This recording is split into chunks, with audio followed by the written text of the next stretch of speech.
Hello everyone, welcome to Bajirao IAS Academy, the Hindu news analysis. So today we have few important articles from the Hindu newspaper. So we try to understand all the details with respect to those important articles, right? So they will be important for your prelims examination and mains examination also. So we'll try to understand in a very detailed manner, and first and foremost we have a few prelims practice questions. That one was I have given you in a previous lecture. The question was, which of the following statements best describe the hawkish stance in RBI's monetary policy? So this was the question that I have given to you yesterday. So option A, RBI's top priority is to keep the inflation low.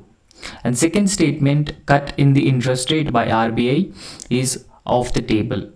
So option C, RBI can either cut rate or increase rate. And option D, RBI is prepared to expand the money supply to boost the economic growth.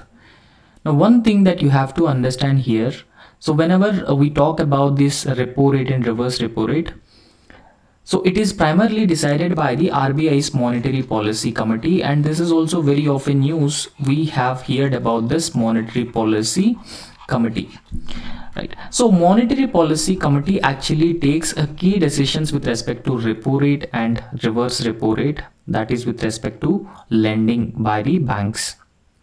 Now, whenever RBI's Monetary Policy Committee has adopted hawkish stance in its interest rates, so that primarily indicates RBI's top priority is to keep inflation under control.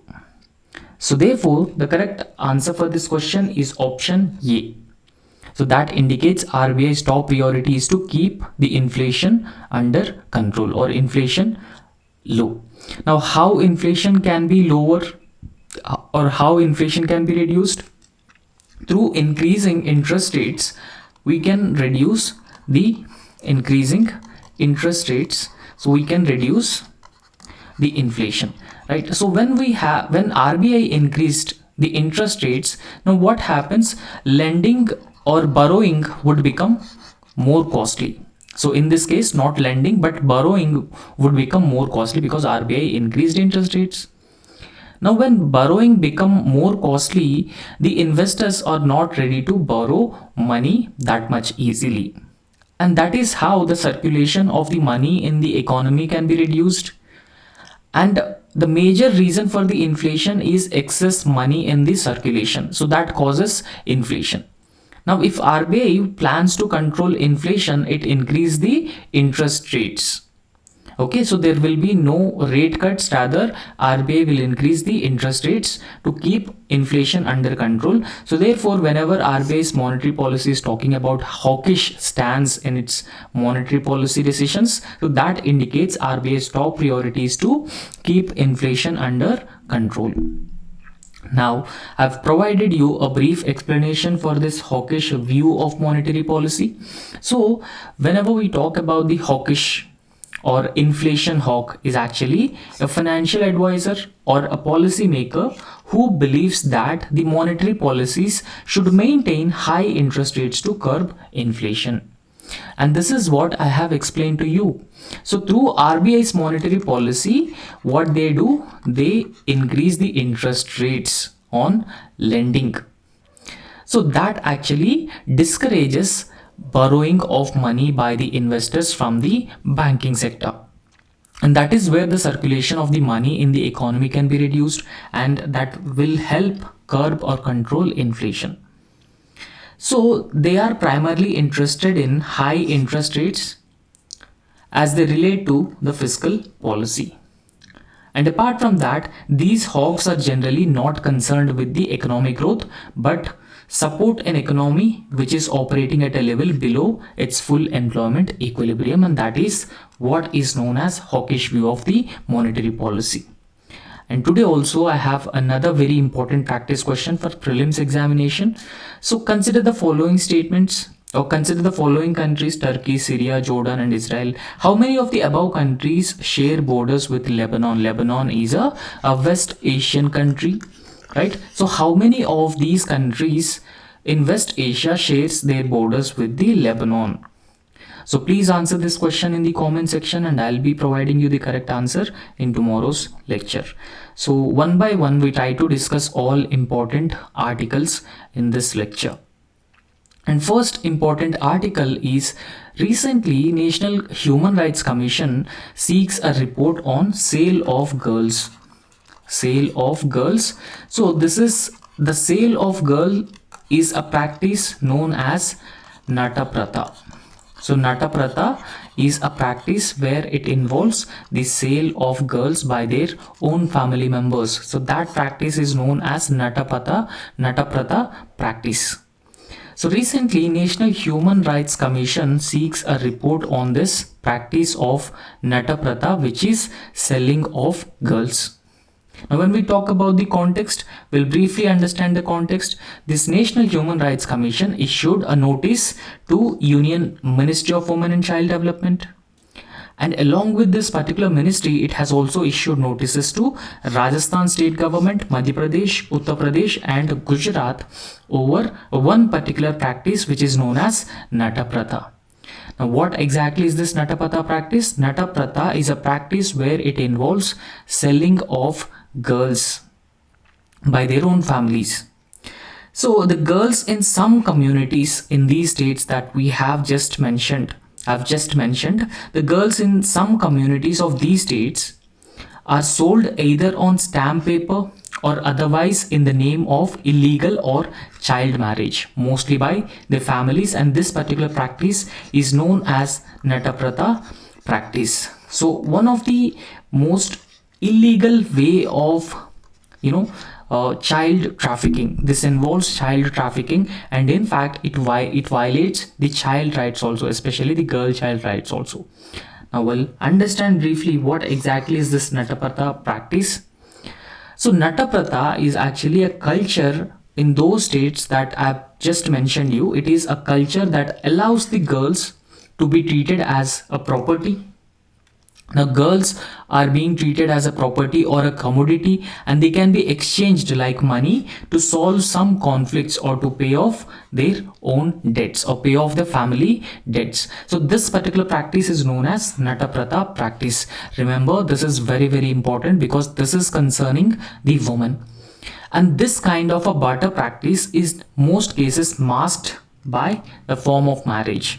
Okay, so Nata Pratha practice is taking place, still it is taking place, however it is being masked by the form of marriage, while the real sense it became a means of selling people, especially the female gender, as a sex workers. So the females under this Nata Pratha practice, they are sold and as a sex workers. Now, so this is without a doubt an immoral consequence or an immoral act, which is Nata Pratha, because it involves the selling of the minor girls and women by their own family members. And taking a serious note of this Nata Pratha practice, the National Human Rights Commission has called for its eradication and abolition on immediate basis. Why? Because it leads to the violation of human rights. There is no doubt about that. Violation of human rights, especially the rights of women. And at the same time, it also leads to the exploitation of women. Exploitation of women and girl child. And after that, it will also lead to the, sex rocket, or selling women to the brothel houses, and it also involves the organ trade. So all these things are being associated with these Nata Pratha practice, where the women were sold by their own family members. However, the individuals who are involved in doing this Nata Pratha practice, where women are being forced into this particular practice, so they have to be prosecuted under strict laws. So laws related to human trafficking, and they must be prosecuted under the Protection of Children from the Sexual Offences Act 2012. Okay, so that's why it is in news, the Natapratha practice in news. So no doubt that Natapratha practice is a serious violation of women's rights. And in fact, if it is equated, in fact, it is also equated with the female infanticide. So if it takes place, then even if the government not taking adequate measures to immediately prevent this Natapratha practice, this will have serious implications for the woman. So briefly we'll understand about this National Human Rights Commission. When it was established in 1993, and the other thing that you have to remember is that National Human Rights Commission is a statutory body because it was established through an act of parliament. The act was Protection of Human Rights Act of 1993. So through the Protection of Human Rights Act 1993, this National Human Rights Commission was established in 1993. However, this National Human Rights Commission Act was amended in 2006. And in fact, when we look at the human rights are one of the most important part of the society. And in fact, we can say that they are core of the society, and the governments and the civil society must value the human rights of every individual, because these human rights are very important for the developing individual capacity of every person. And therefore, these rights are indispensable part of society, and human rights in India are watched by this National Human Rights Commission. So we will also briefly understand about the Ministry of Women and Child Development also. So this Department of Women and Child Development came into existence as a separate ministry in 30th January 2006. So in 30th January 2006, a separate Ministry of Women and Child Development was, came into existence. However, before 1985, it was, not before, but from 1985, it was a department under the Ministry of Human Resources Development. Now, what are the primary responsibilities of the Ministry of Women and Child Development? So it is constituted with the prime intention or prime objective of addressing certain gaps in state action for women and children. So it actually envisions the interministerial and intersectoral convergence whenever it is with respect to the development of women and child. And apart from that, it will also create a gender equitable and child-centered legislation, policies and programs. So overall, they will benefit the women and children in a holistic manner. So that is the responsibility of Ministry of Women and Child Development. So the next, a very important article is with respect to the health regulations. So the editorial is given in the Hindu. So this editorial has been saying that health regulations need a base to top approach. Okay, so there should be a base, and from base to a top approach. So that is how these health regulations should be. And this editorial was given particularly in the context of recent fire accident in hospital that led to the death of infant babies. So the tragic fire incident in a private hospital that was recently occurred in New Delhi has actually highlighted the systematic failure on the part of healthcare regulations in India. So because of the failure of the healthcare regulations in India, those kind of accidents are taking place. And this incident of fire accident has actually resulted in discussion on the need for a comprehensive approach to healthcare regulations across India, so that we can avoid such incidents taking place repeatedly across different parts of the country. So now there are certain issues with respect to health regulations in India. Now what are those issues which have been impacting the implementation of the health regulations? And first and foremost, this particular fire accident incident has highlighted there are certain issues within the health regulations in India, and those health regulations and those issues need urgent attention from the government. So despite there are a lot of healthcare related regulations, the private healthcare sector is often insufficiently regulated. Okay, so the private healthcare institutions are not properly implementing all those regulations, and that is where these incidents have been taking place repeatedly. And another major challenge or another important issue is that there are excessive and unrealistic regulations with respect to the healthcare across the country. So that is another major problem. Because when you look at the different states in India, there is no one size fits all policy here. So we have a federal setup. In a federal setup, states also comes up with their own regulations to prevent the occurrence of such incidents. So if you look at some states in India, there are over 50 approvals under the multiple regulations. So these regulations must be complied by all private healthcare institutions.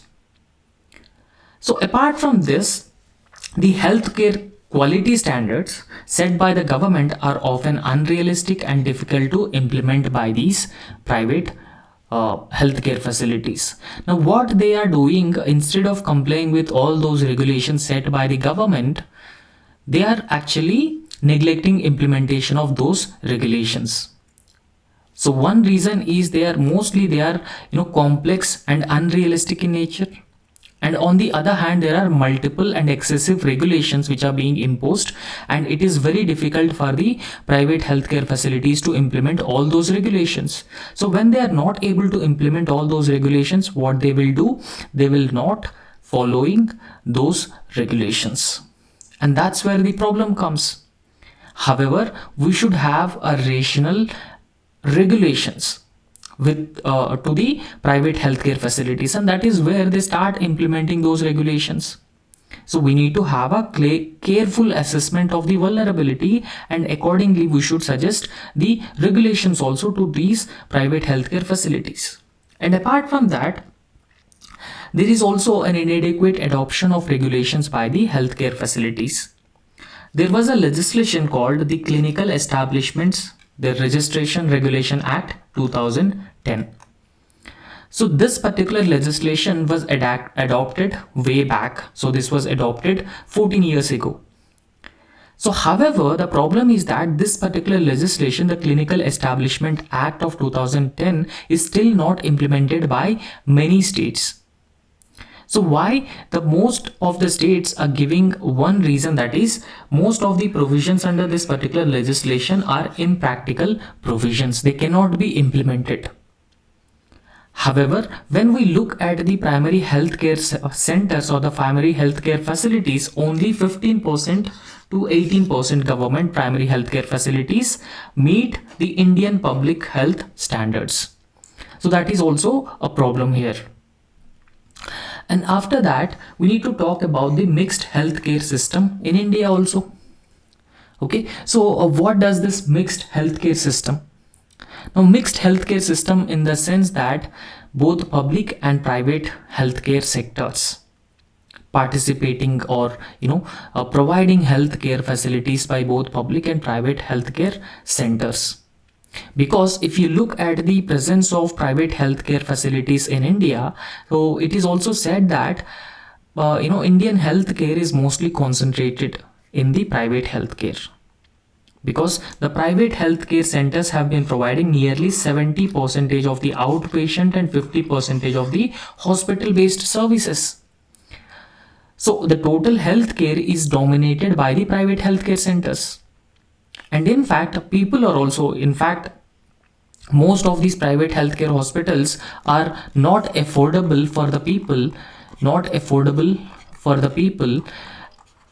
So most of the people started opting healthcare in these private hospitals because of the quality services that they provide. But on the other hand, there is no significant improvement in the infrastructure in the public healthcare facilities.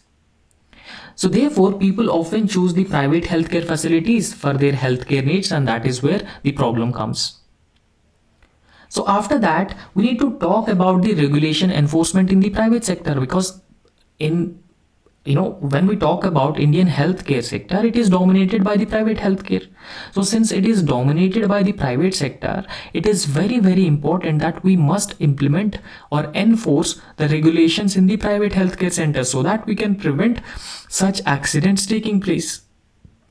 So there is very often an overzealous attempt to enforce regulations on the private sector. However, enforcing these regulations on private sector very often lead to a perception of unfairness, and that can also discourage the adherence to regulations, right? So nothing happens in this manner. So we need to assess the safety of these private healthcare hospitals in a scientific and rational manner. There should be a proper data, there should be a proper evidence, and only then we have to prepare a vulnerability map, and accordingly we have to fix the regulations for both public healthcare facilities as well as the private healthcare facilities, and that is how we can enforce regulations and prevent such accidents or incidents taking place. And the other major problem with respect to regulations is delayed approvals from the government side, and one's reason for this particular thing is red tapeism and even the corruption also, red tapeism and corruption also. So these are the major issues which have been delaying the approvals.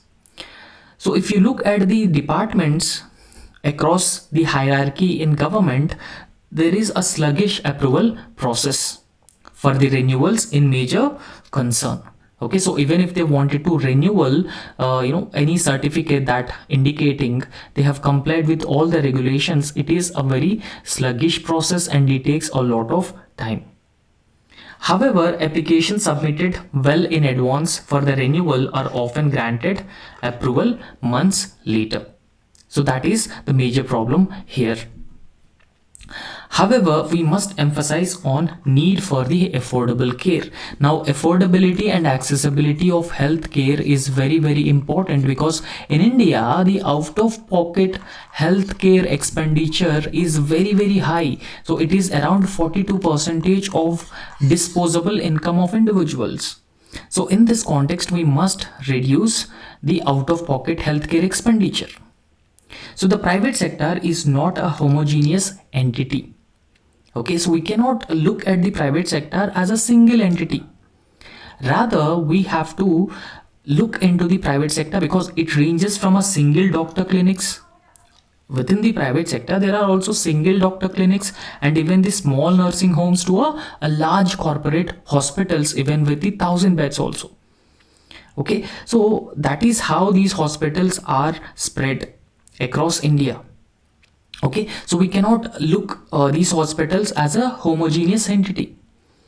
And in fact, when we talk about the single doctor clinics and small nursing homes, they often provide health care at affordable prices for all the people, most of the people. Okay, so these single doctor clinics and small nursing homes, when we compare them with the large corporate hospitals, they provide affordable health care, and that they also help in reducing the out-of-pocket expenditure, and they also help in meeting the needs of the healthcare needs of the people, and they are in fact the first point of contact for many people in different areas. However, here we have to understand the role of small healthcare facilities. Okay, so because small healthcare facilities actually deliver a large share of health services at a fraction of cost of big hospitals. So whatever big hospitals, big corporate hospitals have been charging, and within a very small fraction, so these small healthcare facilities charge, and they also significantly reduces the cost, and they also ensure the affordability of the healthcare services. So in fact, they are very often considered as a lifeline of health services. Particularly a few groups of people, for example, middle income and low income populations, we can say that they are lifeline. So therefore, we have to recognize the role of these small healthcare facilities, and the regulations must be liberalized, or regulations must be flexible. And at the same time, we have to address the needs of the populations also, because the parents of the babies who have met this accident, they have opted for the private hospital or private neonatal care. Why? Because there is lack of infrastructure in the government hospitals. There is a lack of quality care in these government hospitals, and because of that reason they have opted for these private neonatal care. And that is where it has been highlighting the need for affordable and accessible healthcare services to the different sections of the society. Okay, so the regulations across public and private hospitals is very important. So whenever we are enforcing these regulations, there should not be any discrimination within the public healthcare facilities and private healthcare facilities. And apart from that, we should not look at all the private hospitals as a homogeneous entity. And apart from that, we must understand the role which is being played by the small healthcare facilities and even nursing homes, because they can make healthcare more and more affordable for the people and reduces the healthcare costs and make it also reduces the out-of-pocket expenditure. So in India, the public healthcare facilities, if you look at the concentration of the public healthcare facilities, the number of doctors, healthcare professionals and infrastructure, so it is at a minimal rate. So therefore, when we recognize the role of these small healthcare facilities providing healthcare benefits to the people, it is very important that we must recognize their role. So next, a very important article is about India-Norway cooperation. Okay, so recently the Norwegian businesses are showing a lot of interest in India, and a manifold increase in the cooperation is expected between the two countries in next 10 years. Okay, so it is expected that in next 10 years we will significantly enhance our bilateral trade between India and Norway. So Norway is actually one of the Scandinavian country. Okay, so this is one of the Scandinavian country. This is Norway, and therefore in fact it is one of the country with the highest levels of human development. And there is a huge potential between India and Norway to cooperate in a wide variety of fields. Now, what are those fields that we are going to cooperate with each other? We'll discuss later. So briefly understand the history of India-Norway relations. So India and Norway have begun enjoying a cordial and friendly relationship since the establishment of their bilateral relations in 1947. So immediately after India's independence, Norway started having a cordial and friendly relationship with our country. However, when we talk about the diplomatic ties, the first consulate in India was opened by Norway in Kolkata, Mumbai in 1845 and 1857 respectively. And Norway in 1952 also created the India Fund. So what was the objective of this India Fund? So it was established with the aim to provide development assistance with focus on fisheries, right? So it will provide focus on fisheries. Now the India strategy actually outlines the 5 thematic priorities. Now what are those priorities that we'll focus on? The priorities include democracy and rules-based world order, the oceans, cooperation in the area of oceans, energy in the field of energy, climate and environment, research, higher education and global health. So these are the major areas where India and Norway likely cooperate, and these are the 5 thematic areas that we have identified. So we all knew that India has been excessively emphasizing on the energy, especially the self-reliance in self-sustainability with respect to energy. That is where we have been started emphasizing on renewable energies, and after that climate and environment is also another very important area, and in fact Norway is also playing a leadership role when it comes to the climate and environment. Now we'll briefly talk about the relations between India and Norway. Norway would invest around 1 billion from its climate investment fund. Okay, so Norway has created 1 billion climate investment fund, but we are not sure that how much fraction of money out of this 1 billion will be invested in India. Okay, so Norway would invest 1 billion from its climate investment fund in 5 years across the world. But how much funds Norway would invest in India. So that actually depends on the kind of projects that Norway would take up. And apart from that, when we look into the India-Norway relations, Norway is also working with the National Institute of Wind Energy for wind energy related projects. However, the problem in India is that only Tamil Nadu and Gujarat have the stable wind to make it viable. So when we talk about setting up windmills or wind power generation in India, so only those two states, both Tamil Nadu and Gujarat, have a huge potential of generating wind energy. But on the other hand, the potential is lacking in other states, and that is where it is creating a lot of problem.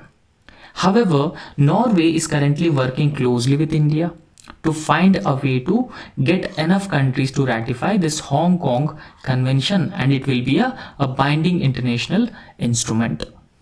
Okay, so Norway, this Hong Kong Convention is a binding international legal instrument.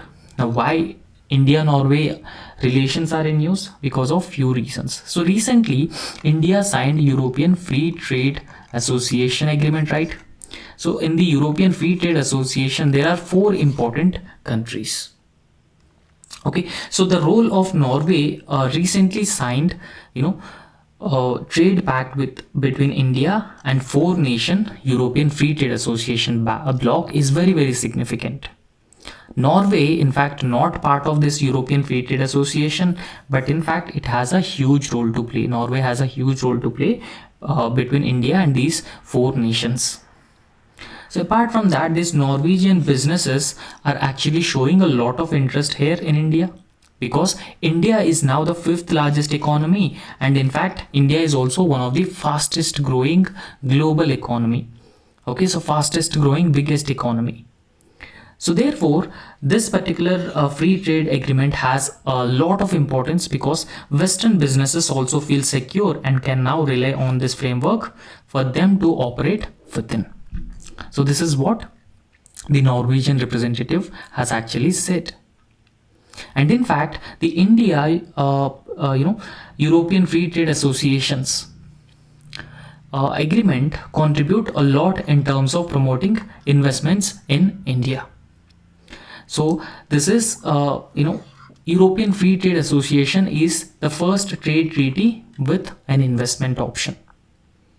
Okay, so that is the first trade treaty. So most of these free trade agreements or any other trade treaty just talks about the trade between 2 different countries. But on the other hand, this European Free Trade Association is also talking about trade and investment also. And apart from that, it also wanted to create 1 million jobs in future. Next 15 years, it would create 1 million jobs. And apart from that, it would also strengthen relations between the governments, state governments in India, business to business, and even the people to people ties. And that is where the India-European Free Trade Association deal, which includes India and Norway, Iceland, Liechtenstein, and Switzerland. Okay, so Norway is also part of this India-European Free Trade Association countries. Okay, so Norway is keen on 3 sectors. So what are those important sectors? Including renewable energy, maritime cooperation, and circular economy. And these are the 3 sectors that Norway is focused upon. And apart from that, a conference on marine environment and circular economy in Chennai will actually focus on shores, rivers, and other ecosystems, and how to preserve the environment also. So they'll also focus on cooperating in the area of environment as well. So Norway is set to host the 3rd India-Nordic Summit by the end of this year in its capital, Oslo. So that is how it becomes a very important. So India-European Free Trade Association deal. So the next very important article is with respect to the H5N2 bird flu disease. So recently, the first fatal human case of H5N2 bird flu is recently identified in Mexico. Now we'll briefly understand what exactly is this H5N2 bird flu disease. So recently, the World Health Organization has announced that a person in Mexico had died in the first confirmed human case globally of infection of this H5N2 variant of bird flu. Okay, so H5N2 is a bird flu variant. So this is a bird flu variant, and in fact this was the first global case of death due to the H5N2 virus, and that was announced by the World Health Organization.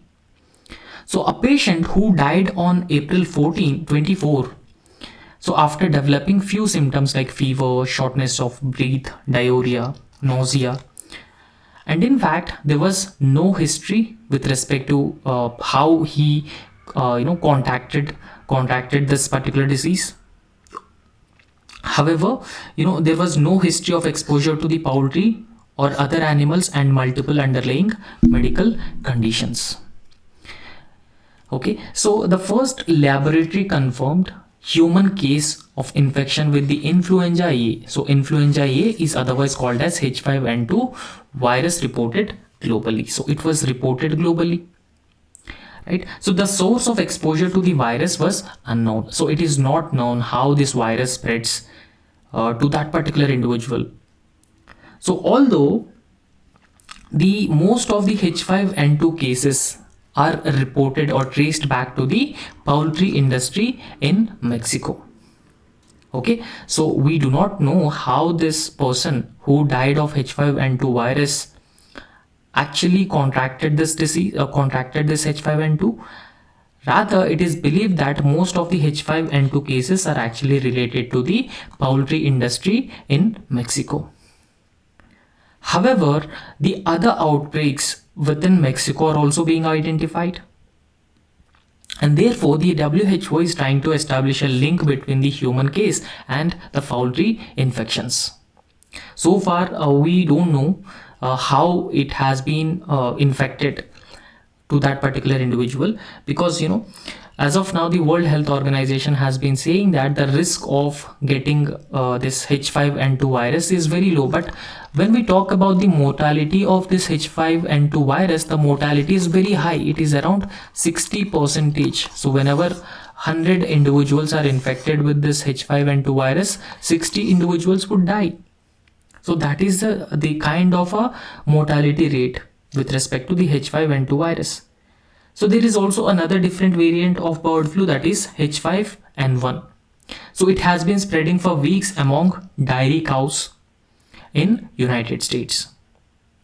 However, a small number of these H5N1 cases are also reported in human beings, and that is a cause of concern. Now when we talk about this bird flu disease, bird flu is also called as avian influenza. And this avian influenza is a viral infection that infect not only birds. From birds, whenever individuals or human beings comes in contact with these poultry birds which are already infected with the avian influenza, so they can also get this bird flu. Okay, so most forms of the virus are restricted to the birds. So this H5N1 is the most common form of bird flu. Right, so it is one of the most common form of bird flu, and it is deadly to birds and can easily affect humans and other animals also. Whoever comes in contact with the poultry birds which are infected with this avian influenza. So according to the World Health Organization, this H5N1 was first discovered in humans in the year 1997. Okay, so H5N1 known case among human beings was first identified in 1997, and it has actually killed 60% of the people who were infected with this bird flu. However, currently at present the virus isn't known to spread via human to human transmission. So there is no human to human transmission as of now with respect to the avian influenza. However, like COVID-19 pandemic, if it has the human to human transmission, so that could be disastrous. So that would have the consequences like a large scale global pandemic. So because remember that the mortality rate of avian influenza is 60%. So 60% mortality rate is very high. However, some experts are expressing their concerns that H5N1 may pose risks and it can become a pandemic, and it could also threaten the existence of the human beings also. Now, whenever a person is infected with this avian influenza, he goes through a range of symptoms. Okay, so they include cough, diarrhea, and respiratory difficulties, fever, etc. everything. Now, what are the causes of this avian influenza? The causes are also varied in number. So first and foremost, the disease is transmitted to humans through contact with the infected bird, feces, nasal secretions from the mouth and eyes. So that is how the avian influenza spreads from birds to human beings. So whenever human beings consumed the properly cooked poultry meat or poultry eggs of these infected birds, so that will not resulting in the spread of the or transmission of the bird flu. However, meat is considered as safe if it has been cooked at an optimum temperatures. So that is 165 degree Fahrenheit or 73.9 degrees Celsius. So there are certain preventive measures that have to be followed with respect to the prevention of bird flu or avian influenza. One common method that very often used is culling of these birds. Culling of birds which are infected with the avian influenza. So that is how we can reduce the transmission of avian influenza from the poultry birds to the human beings. And apart from that, we should take a number of other measures also. So we have to prevent the visitors from visiting contact with your flock, and avoid visits to other poultry farms or with bird owners, because they regularly come in contact with these birds. So if anyone comes in contact with such birds, make sure that they should wash their hands and scrub boots before entering into the bird area. So there should be a disposable boot covers and even coveralls whenever you can. So all these measures have to be taken in order to prevent the H5N1 or H5N2 virus spread. Okay, so these are some of the preventive measures, and that's all in this lecture, and thank you so much.